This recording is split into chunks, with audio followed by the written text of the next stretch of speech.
జరిగిపోయింది. Past is past beyond recovery. తిరిగి ఎంత ప్రయత్నం చేసినా అది ముందుకు రాదు. In spite of all efforts, you cannot regain it. Future ని యోచన చేయకండి. Future is uncertain. కానీ future is not sure. Future is not certain. కానీ ప్రెజెంట్ చాలా important. But present is very important. This is not ordinary present. This is not ordinary present. Omni present. This is omnipresent. ఎందువల్ల? Why?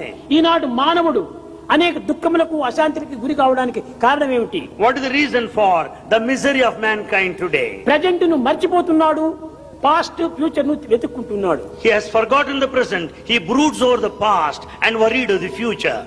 Present ఇప్పుడు మనకు ప్రధానం, కానీ The present is important. ఆకలేసినప్పుడు తట్టలో ఉన్నటువంటి అన్నాన్ని భుజించు.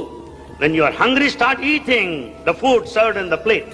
10 నెలల కిందట మా ఇంట్లో పండగ చేసిండ్రి. ఆ పండుగలో పంచపక్ష పరమాన్నములు ఉన్నాయి. దాన్ని తలుచుకొని ప్రయోజనం ఎందుకు? What is the fun of thinking of a grand feast that you had enjoyed 10